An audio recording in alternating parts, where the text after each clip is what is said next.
Hi, welcome back to my channel. It's your girl BDN again, and welcome.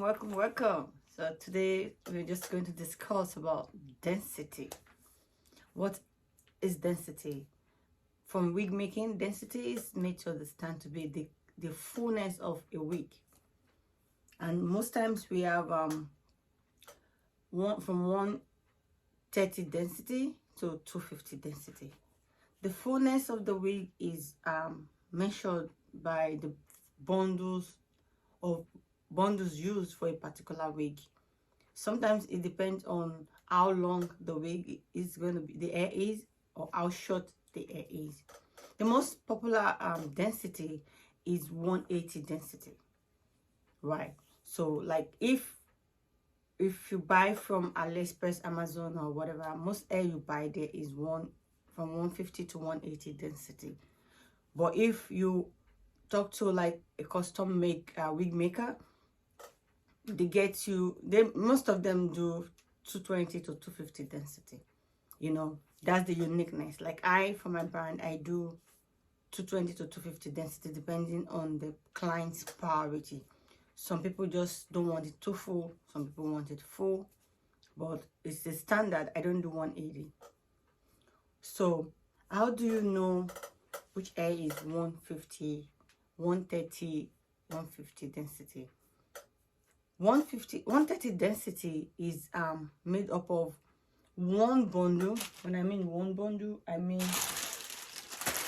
just like a bundle like this, just like a bundle of hair like this, and either a closure or a frontal. Either a closure or a frontal is used to make a 130 density. That's why when you see the hair, all the fullness of the hair will not be more than, like this with the closure. And mostly when they do it with single strand. They don't double their weft. They just do a single strand up to the top crown of the head before they fix the frontal or closure.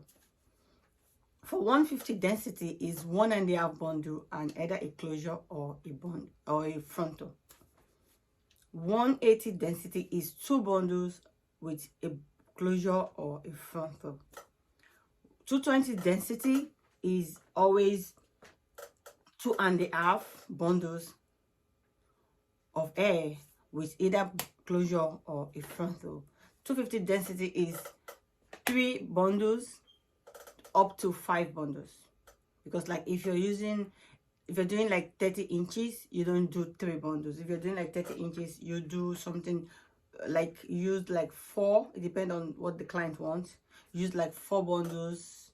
And if you're doing anything less higher than 30 inches, you use like 5 bundles, because the longer the length of the hair, the thinner the fullness is. Like what I'm trying to say is, for example, this is the 24 inches hair, right? But if you look at it, it's not full. You can compare it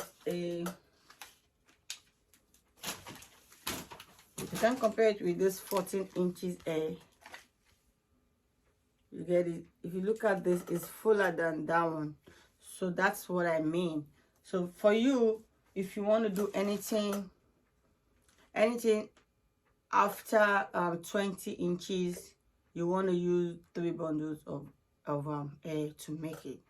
But anything after 30 inches is always 4 inches upward. Then so that's just the way it is being measured, in case you are looking for how you don't get you're trying to understand what density is all about. That's just what density is all about. So you as a wig maker, my advice to you is, you want to be unique with whatever you do. You want your own wig to stand out.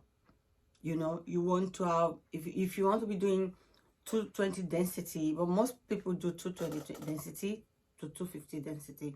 So it depends on what your clients want, as I've said earlier. So I think that's what I just want to let you know, the density, and what density is all about, because most people are asking density. What's density? That's why I have to explain in this video to tell you what's the difference between densities and the fullness of air. And then it's always measured with the length and shortness of the air. You get it? So most people, like if you were doing bulb, like the bulb, you don't want it to be too full. So most bulbs are using 2 bundles and a closure, or you do 1 and a half and a closure, depending on what kind of bulb you want to do. So I think with this my little explanation, I'm able to explain to you the difference in density and why it's 120, why is 130, why is 250. So I hope this video help you, right, as you go along in your wig making business. Thank you for watching. I'll see you at the other end. I'll see you in my next video. Bye. Take care.